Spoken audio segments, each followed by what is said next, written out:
ಎಲ್ಲರಿಗೂ ನಮಸ್ಕಾರ. ನಾನು ರುಕ್ಮಿಣಿ ಬೆಂಗಳೂರಿನಿಂದ.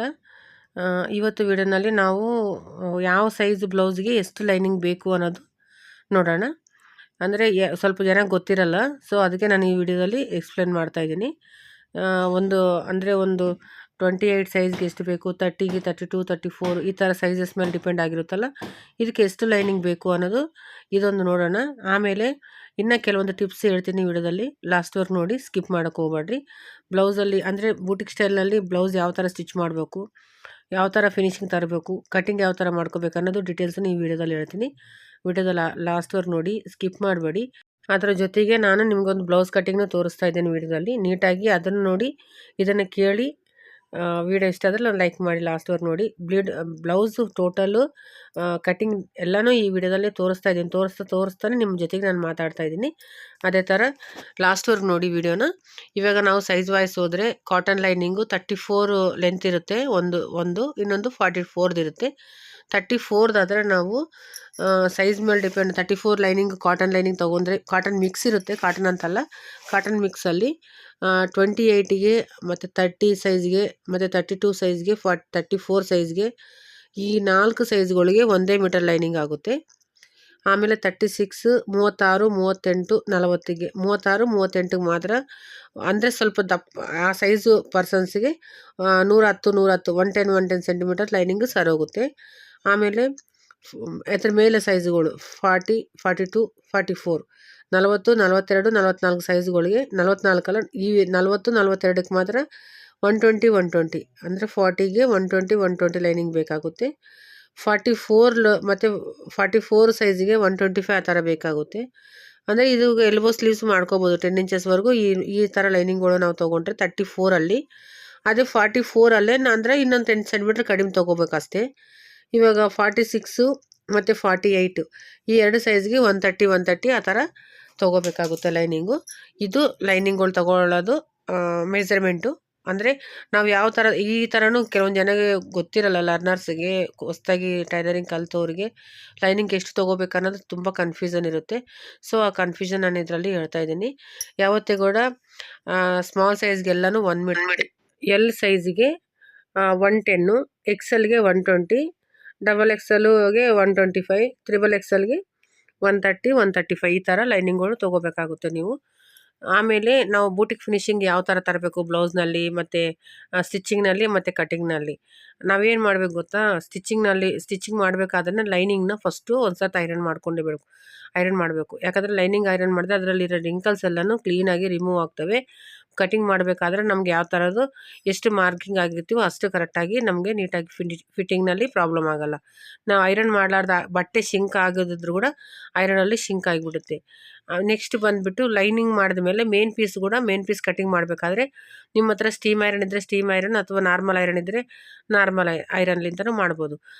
ಬಟ್ಟೆನ ಐರನ್ ಮಾಡ್ಕೋಬೇಕು, ಕ್ಲಾತನ್ನು ಕೂಡ. ಯಾವ ಕ್ಲಾತ್ ನಾವು ಬ್ಲೌಸ್ ಪೀಸ್ ಆದರೆ ಸ್ಟಿಚಿಂಗ್ ಮಾಡ್ತಾಯಿದ್ದೀವೋ ಆ ಪೀಸನ್ನು ಕೂಡ ನಾವು ಐರನ್ ಮಾಡಿ ಕಟಿಂಗ್ ಮಾಡಬೇಕು. ಆವಾಗ ಫಿನಿಶಿಂಗ್ ಅಂಬೋದು ತುಂಬ ಚೆನ್ನಾಗಿ ಬರುತ್ತೆ. ಸೇಮ್ ಬೂಟಿಕ್ ಸ್ಟೈಲಲ್ಲಿ ಹೆಂಗೆ ಬರುತ್ತೋ ಆ ಥರನೇ ಬರುತ್ತೆ. ಇವಾಗ ಮೇನ್ ಪೀಸಲ್ಲಿ ನಿಮಗೆ ನಾರ್ಮಲ್ಲು ಐರನ್ ಇದೆ, ನಮ್ಮ ಹತ್ರ ಬಟ್ಟೆ ಸುಡುತ್ತೆ ಅನ್ನೋ ಭಯ ಇತ್ತಪ್ಪ ಅಂದರೆ ಕ್ಲಾತ್ ಮೇಲೆ ಪೇಪರ್ ಇರುತ್ತಲ್ಲ, ನ್ಯೂಸ್ ಪೇಪರ್ ಹಾಕ್ಬಿಟ್ಟು ಕ್ಲಾತ್ ಮೇಲೆ ಐರನ್ ಮಾಡ್ಕೋಬೇಕು. ಬ್ಲೌಸ್ ಸ್ಟಿಚಿಂಗ್ ಆದಮೇಲೆ ಲೈನಿಂಗ್ ಮೇಲೆ ಮಾಡಬೇಕು, ಉಲ್ಟಾ ರಿವರ್ಸ್ ಮಾಡಿ ಬ್ಲೌಸ್ ಮೇಲೆ, ಅಂದರೆ ಬ್ಲೌಸ್ ತಿರುಗಾಕ್ಬಿಟ್ಟು ಆ ಲೈನಿಂಗ್ ಮೇಲೆ ನಾವು ಐರನ್ ಮಾಡ್ಕೋಬೇಕು. ಈ ಟಿಪ್ಸ್ನ ಫಾಲೋ ಮಾಡಬೇಕು. ಆವಾಗ ಬ್ಲೌಸ್ ನಿಮಗೆ ತುಂಬ ಚೆನ್ನಾಗಿ ಬರುತ್ತೆ. ಇನ್ನೊಂದು ಏನಂದರೆ, ಸ್ಲೀವ್ ಅಟ್ಯಾಚ್ ಮಾಡಲಿಕ್ಕಿಂತ ಮುಂಚೆನೇ ಬ್ಲೌಸ್ ಸ್ಟಿಚಿಂಗ್ ಮಾಡ್ತೀವಲ್ಲ, ಸ್ಲೀವ್ ಅಟ್ಯಾಚ್ ಮಾಡಬಾರ್ದು. ಅದಕ್ಕಿಂತ ಮುಂಚೆ ನೆಕ್ ಪಟ್ಟಿ ಹಾಕಿದ್ಮೇಲೆ ನೆಕ್ ಬೆಲ್ಟ್ ಯಾವ್ದು ಪೈಪಿಂಗ್ ಹಾಕ್ತೀರಾ, ಹೆಮ್ಮಿಂಗ್ ಹಾಕ್ತೀರಾ, ಅದು ನಿಮಗೆ ಬಿಟ್ಟಿರೋದು. ಅದನ್ನು ನೆಕ್ಕನ್ನ ಒಂದು ಸಲ ನೀಟಾಗಿ ಕೂಡಿಸ್ಬಿಟ್ಟು ಐರನ್ ಮಾಡ್ಕೋಬೇಕು. ಆವಾಗ ನೆಕ್ ಹೆಮ್ಮಿಂಗ್ ಮಾಡೋಕಲ್ಕ ರಿಂಕಲ್ಸ್ ಅಂಬೋದು ಬರಲ್ಲ. ಇದೊಂದು ಟಿಪ್ ಇದರಲ್ಲಿ. ಯಾಕಂದರೆ ಎಲ್ಲನೂ ನಾವು ಈ ಟೈಲರಿಂಗ್ನಲ್ಲಿ ಇವೆಲ್ಲವೂ ಫಾಲೋ ಮಾಡಿದ್ರೆ ನಮ್ಮ ಫಿನಿಶಿಂಗು ಅಥವಾ ಫಿಟ್ಟಿಂಗು ಪರ್ಫೆಕ್ಟಾಗಿ ಬರುತ್ತೆ. ಆವಾಗ ನಮ್ಮ ಬಿಸ್ನೆಸ್ ಅಂಬೋದು ತುಂಬ ಇಂಪ್ರೂವ್ಮೆಂಟ್ ಇರುತ್ತೆ. ಸೊ ಇವೆಲ್ಲನೂ ಕಂಪಲ್ಸರಿ ನಾವು ಒಂದು ಬ್ಲೌಸ್ ಆಗಸ್ಟ್ ಒಳಗಡೆ ಒಂದು 4-5 ಸರ್ತಿ ನಾವು ಬ್ಲೌಸನ್ನ ಐರನ್ ಮಾಡಿಕೊಂಡ್ರೆ ನೀಟಾಗಿ ಕಟಿಂಗಲ್ಲಿ ಎಲ್ಲ ಪ್ರಾಪರಾಗಿ ಕಟಿಂಗ್ ಮಾಡಬೇಕು. ನಾನು ಕಟಿಂಗ್ ನಿಮ್ಗೆ ತೋರಿಸ್ತಾ ಇದ್ದೀನಿ ನೋಡಿರಿ. ಫ್ರಂಟ್ ನೆಕ್ಕಲ್ಲಿ ಯಾವ ಥರ ಶೇಪ್ ಅಂದರೆ ನೆಕ್ ಕೆಲವೊಂದು ಜನಗೆ ನಾವು 6 ಇಂಚಿಂದ್ರೆ 6 ಇಂಚೇ ಇಟ್ಟಿರ್ತೀವಿ. ಅವ್ರು ಹಾಕ್ಕೊಂಡ್ಮೇಲೆ ಏನಾಗುತ್ತೆ ಅಂದರೆ ಸ್ವಲ್ಪ ದೊಡ್ಡದಾಗಿಬಿಡುತ್ತೆ. ಈ ಥರ ಪ್ರಾಬ್ಲಮ್ ಬರಲಾರ್ದಂಗೆ ನಾನು ಎಲ್ಲನೂ, ಅಂದರೆ ಇದು ಇನ್ಕ್ಲೂಡ್ ಆಫ್ ಟಿಪ್ಸ್ ಜೊತೆಗೆ ನಾನು ಇದನ್ನೇ ಹೇಳ್ತಾ ಇದ್ದೀನಿ. ಇದು ಕಟಿಂಗ್ ಮಾಡಿಕೊಂಡು ನೀಟಾಗಿ ಮತ್ತು ಸ್ಟಿಚಿಂಗ್ ಸಮಯದಲ್ಲಿ ಕೂಡ ಒಂದ್ಸಲ ಚೆಕ್ ಮಾಡಿಕೊಂಡು ಫಿಟ್ಟಿಂಗ್ನಲ್ಲಿ ಕೂಡ ಪ್ರಾಪರ್ ಫಿಟ್ಟಿಂಗ್ ಬಂದಿದೆ ಇಲ್ಲ ಇವೆಲ್ಲ ನೋಡ್ಕೊಂಡ್ರೆ ಏನಾಗುತ್ತಂದರೆ ಕರೆಕ್ಟು ಫಿಟ್ಟಿಂಗ್ ಇಟ್ಕೊಟ್ರೆ ಕರೆಕ್ಟು ಫಿನಿಶಿಂಗ್ ಕೊಟ್ಬಿಟ್ರೆ ನಿಮ್ಮ ಕಸ್ಟಮರ್ ನಿಮ್ಮ ಹತ್ರನೇ ಇರ್ತಾರೆ. ಎಲ್ಲ ನಾನು ಬೇರೆ ಹತ್ರ ಹೋಗೋಕ್ಕೆ ಚಾನ್ಸೇ ಇರಲ್ಲ. ಅದಕ್ಕೆ ನಾನು ಇದರಲ್ಲಿ ಬಿಸ್ನೆಸ್ ಟಿಪ್ಸ್ ನಿಮಗೆ ಹೇಳ್ತಾ ಇರೋದು.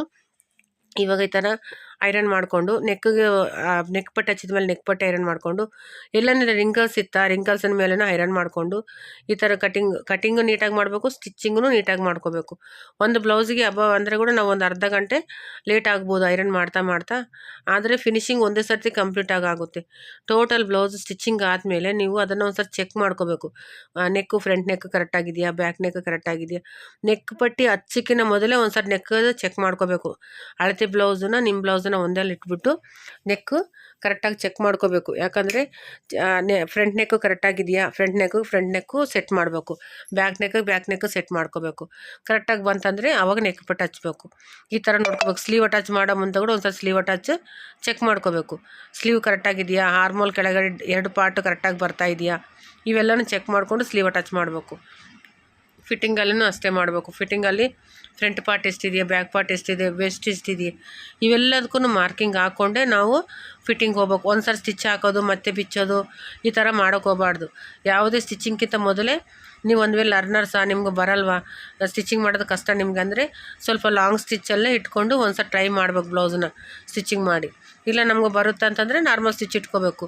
ಮ್ಯಾಕ್ಸಿಮಮ್ ಸಣ್ಣ ಇಟ್ಕೋಬೇಕು. ಸ್ಟಿಚಸ್ ಇಟ್ಕೊಂಡ್ರೆ ಫಿನಿಶಿಂಗ್ ಹಬ್ಬ ತುಂಬ ಚೆನ್ನಾಗಿ ಬರುತ್ತೆ. ಲಾಂಗ್ ಸ್ಟಿಚ್ಚು ಇಟ್ಕೋಬಾರ್ದು. ಲಾಂಗ್ ಸ್ಟಿಚ್ ಯಾರಂದರೆ ಲರ್ನರ್ಸ್ ಮಾತ್ರನೇ, ಬೇಸಿಕ್ ನಾಲೆಜ್ ಯಾರಿಗಿರುತ್ತೋ ಅವ್ರು ಮಾತ್ರ ಲಾಂಗು ಸ್ಟಿಚ್ ಇಟ್ಕೊಂಡು ಸ್ಟಿಚಿಂಗ್ ಮಾಡಬೇಕು ಮಿಷಿನಲ್ಲಿ ಕೂಡ. ಈ ಥರ ಟಿಪ್ಸ್ ಎಲ್ಲನೂ ಫಾಲೋ ಮಾಡಿಕೊಂಡ್ರೆ ನೀಟಾಗಿ ನಿಮ್ಮ ಬಿಸ್ನೆಸ್ ಆಟೋಮೆಟಿಕ್ ಸೆಟ್ ಆಗುತ್ತೆ. ಇನ್ನೊಂದು ಕಾಮೆಂಟು ಬಂದಿತ್ತು, ನನಗೆ ಮನೆಯಲ್ಲಿ ಹೊಲಿದ್ರೆ ದುಡ್ಡು ಕೊಡಲ್ಲ ಅಂತ. ಅದಕ್ಕೂ ಒಂದು ಟೆಕ್ನಿಕ್ ಇದೆ. ಯಾಕಂದರೆ ನೀವು ಮನೆಯಲ್ಲಿ ಹೊಲ್ತಿರಲ್ವ, ಎಲ್ಲನೂ ಒಂದೇ ವಿಡಿಯೋದಲ್ಲಿ ಕವರ್ ಮಾಡ್ತಾಯಿದ್ದೀನಿ ನಾನು.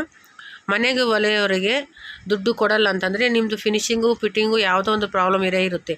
ಅದಕ್ಕೆ ಇವರೆಲ್ಲ ಹಿಂಗೆ ಹೊಲ್ತಾರೆ, ನಾವು ಹಂಗೆ ಕೊಡೋಣ ದುಡ್ಡನ್ನು ಲೆಕ್ಕಕ್ಕಿರ್ತಾರೆ. ನೀವು ಪರ್ಫೆಕ್ಟ್ ಫಿಟ್ಟಿಂಗ್ ಕೊಟ್ಟು ಮತ್ತು ಪಕ್ಕಾ ಫಿಟ್ಟಿಂಗ್ ಕೊಟ್ಟು ಪಕ್ಕಾ ಫಿನಿಶಿಂಗ್ ಕೊಟ್ಟರೆ 100% ನಿಮ್ಗೆ ಕೊಡ್ತಾರೆ. ಯಾಕಂದ್ರೆ ನೆಕ್ಸ್ಟ್ ಟೈಮ್ ಬರಬೇಕಾದ್ರೆ ಅವ್ನಿಗೊಂದು ದಾರಿ ಇರಬೇಕಲ್ಲ, ಆ ಥರ. ಯಾವುದೇ ಕಸ್ಟಮರ್ ದುಡ್ಡು ಕೊಳ್ಳಾರ್ದಂತೂ ಯಾರೂ ಹೋಗಲ್ಲ, ಬಟ್ ಕೊಡ್ತಾರೆ. ನಮ್ಮ ಕೆಲಸ ಕರೆಕ್ಟಾಗಿದ್ದಾಗ ನಾವು ಧೈರ್ಯಲಿಂದ ವಸೂಲು ಮಾಡ್ಬೋದು. ನಮ್ಮ ಕೆಲಸ ಕರೆಕ್ಟಾಗಿ ಇರಲಾರ್ದಾಗ ಇದಾಗಲ್ಲ, ದುಡ್ಡು ವಸೂಲು ಮಾಡೋಕ್ಕೂ ನಮಗೂ ಧೈರ್ಯ ಸಾಲಲ್ಲ. ಇನ್ನೊಂದು ಏನು ಗೊತ್ತಾ, ಫ್ರಂಟು ಪಾರ್ಟು ಕಡಿಮೆ ಇಟ್ಕೊಂಡು ಬ್ಯಾಕ್ ಪಾರ್ಟು ಪ್ರಾಪರಾಗಿ 14 ಇಂಚ್ ಇದ್ದರೆ ಫ್ರಂಟ್ ಪಾರ್ಟು 14 ಇಂಚ್ ಇತ್ತಪ್ಪ ಅಂದರೆ ಫ್ರಂಟ್ ಶೋಲ್ಡ್ರ್ ಇದೆಯಲ್ಲ ಮುಂದಕ್ಕೆ ಬಂದುಬಿಡುತ್ತೆ. ಚೆಸ್ಟ್ ವೇಟ್ ಇದ್ದಾಗ ಮುಂದಕ್ಕೆ ಬರುತ್ತೆ. ಈ ಪ್ರಾಬ್ಲಮ್ನು ನಾವು ಬ್ಯಾಕ್ ಪಾರ್ಟ್ಗಿಂತ ಫ್ರಂಟ್ ಪಾರ್ಟು 1 ಇಂಚು ಡೌನ್ಗೆ ಇರಬೇಕು ಯಾವತ್ತೂ ಕೂಡ ನಾವು ಬ್ಲೌಸ್ ಕಟ್ ಮಾಡಿದ್ರೆ. ಅದನ್ನು ಕೂಡ ಸ್ವಲ್ಪ ನೀವು ಕೇರ್ ತೊಗೊಳ್ಳಬೇಕು. ಯಾಕಂದರೆ front part back part dots 4 dot ಅಥವಾ 3 ಡಾಟು, ಪ್ರಿನ್ಸೆಸ್ ಕಟ್ಟು, ಕಟೋರ ಕಟ್ಟು ನೀವು ಯಾವುದೇ ಸ್ಟಿಚ್ ಮಾಡಿರಿ, ಆದರೆ 1 ಇಂಚು ಬ್ಯಾಕ್ಗಿಂತ ಫ್ರಂಟ್ ಪಾರ್ಟ್ ಜಾಸ್ತಿ ಇರಬೇಕು. ಆವಾಗ ಚೆಸ್ಟು ಶೋಲ್ಡ್ರ್ ಮೇಲೆ ಸ್ಟಿಚಿಂಗ್ ಇರುತ್ತಲ್ಲ, ಶೋಲ್ಡ್ರ್ ಮೇಲೆ ಸ್ಟಿಚಿಂಗು ಕರೆಕ್ಟು ಶೋಲ್ಡ್ರ್ ಮೇಲೆ ಇರುತ್ತೆ. ಇಲ್ಲಾಂದರೆ ಶೋಲ್ಡ್ರ್ಗಿಂತ ಮುಂದೆ ಬಂದುಬಿಡುತ್ತೆ. ಬ್ಯಾಕ್ ಸೈಡು ಬ್ಯಾಕ್ ಬ್ಲೌಸ್ ಮೇಲೆ ಹೋಗುತ್ತೆ.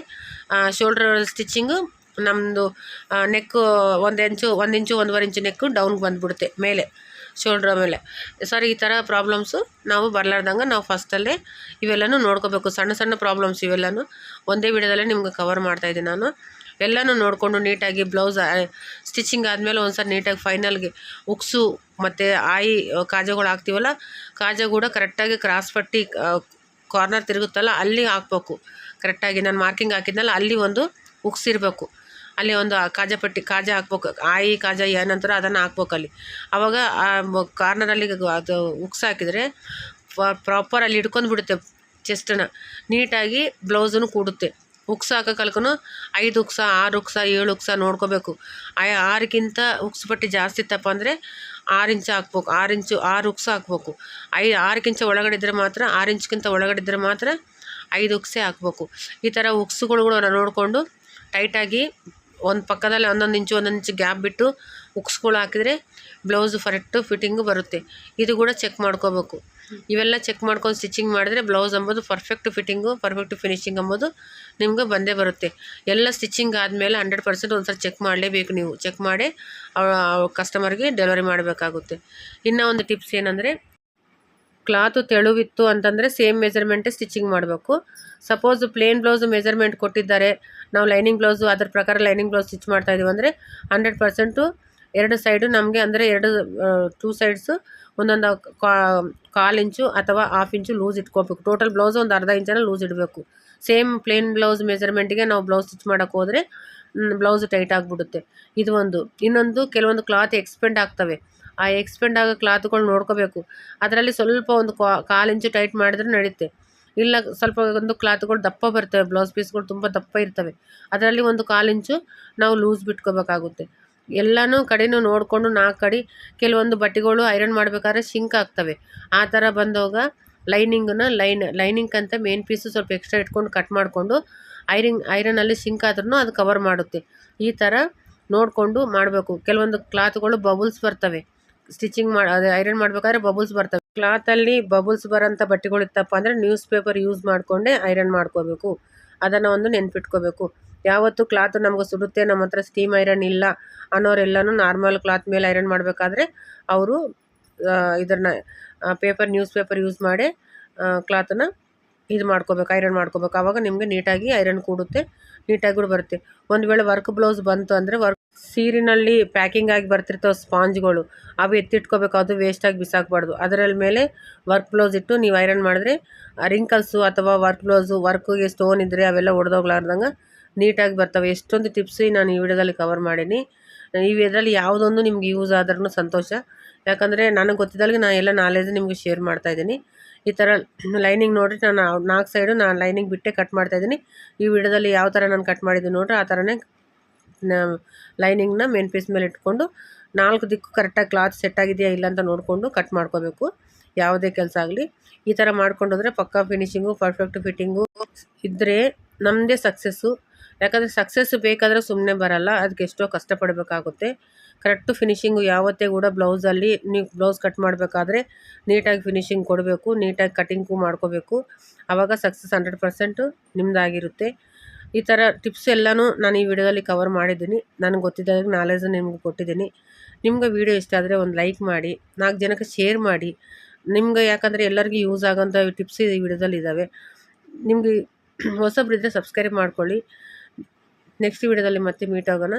ಇವತ್ತಿಗೆ ಇಷ್ಟೇ. Thank you. ಬಾಯ್.